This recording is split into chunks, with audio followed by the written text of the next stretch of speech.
জয় হিন্দ friends, welcome to Bengal physical academy. তো friends, আজকের একটা স্টুডেন্ট উপস্থিত আছে। ও এক্ষুনি ফিজিক্যাল দিয়ে এসছে দুর্গাপুর। এটা দুর্গাপুর ক্যাম্প।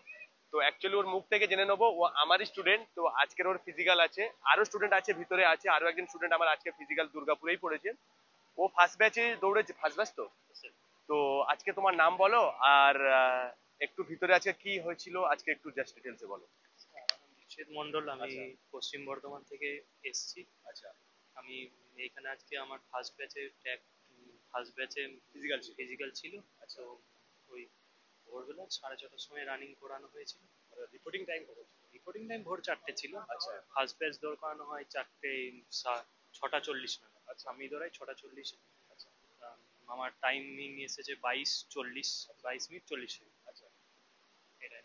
ভিতরে ট্র্যাক মানে খুব ভালোই। আচ্ছা। যখন আমরা দৌড়াই তখন গাড়ি ঘোড়া সব বন্ধ ছিল। ভিতরে তো এমনি কোয়ার্টার আছে, গাড়ি ঘোড়া অনেক আচ্ছা। চলে, সব বন্ধ ছিল। আচ্ছা। আর এমনি ওরা কিন্তু টাইমিং, কেউ স্যাররা টাইমিং বলছে না, কেননা আচ্ছা। টাইমিং তো সবার আলাদা আলাদা স্টার্ট হচ্ছে। তাই টাইমিং এর কোনো ব্যাপার নেই, 3 রাউন্ড কমপ্লিট করতে হয়েছে। টাইমে দৌড়েছিলে? হ্যাঁ, 22 মিনিট 40 সেকেন্ড আমার লেগেছে। আচ্ছা, তুমি প্র্যাকটিস কোথায় করতে? আমি স্যার এই হাসানদার কাছেই, এই হাসান স্যার আমাদের। আমি এখানে বেঙ্গল ফিজিক্যাল একাডেমি। কদিন ছিল এখানে? আমি তো আছি 1-1.5 বছর আছি। আর এই প্র্যাকটিস তো করতাম, প্র্যাকটিস করতে মোটামুটি 1-1.5 মাস হবে। পড়াশোনার মধ্যে ছিল, তাই তো? পড়াশোনার মধ্যে ছিলাম, সারা বছর প্র্যাকটিস করে কি করব। আচ্ছা, যাই হোক। ও ট্রেনিং কতদিন করেছো? ট্রেনিং 1-1.5 মাস হবে। আচ্ছা, আমাদের ব্যাচে এবার কতজন ছিল? ব্যাচে ছিল 20-22 জন ছিল। কজন পাস করেছে?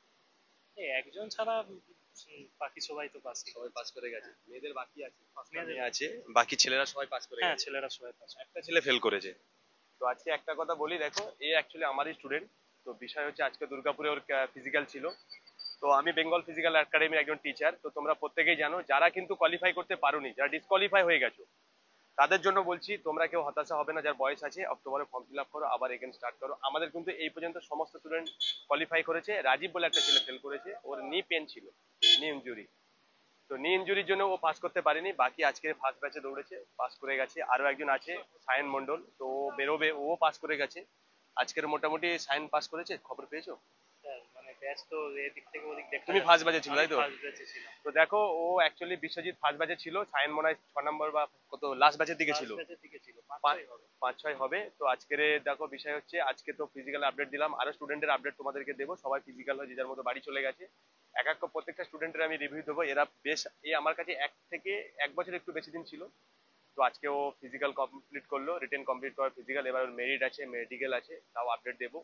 তো ফ্রেন্ডস, আমার এখানে 22 থেকে 22 জন মতো ছিল, তার মধ্যে 5টা মেয়ে আর বাকি সব ছেলে। তার মধ্যে একটা ছেলে যা কোয়ালিফাই করতে পারেনি, বাকি কিন্তু সবাই কোয়ালিফাই করে গেছে। তো তোমরা যদি দেখো, আসতে চাও আমাদের একাডেমিতে, এগেন যে ব্যাচ আছে তোমাদের সামনে, এসএসসি জিডি বলো চাই পুলিশ বলো, তো সমস্ত জন্য তোমরা আসতে পারো। ওখানে ব্যাচ তো চলছে আমাদের। আবার যদি কোনো প্রবলেম হয়, তোমরা আমার ভিডিও ফলো করে রাখো। আবার দেখাবে নেক্সট ভিডিওতে।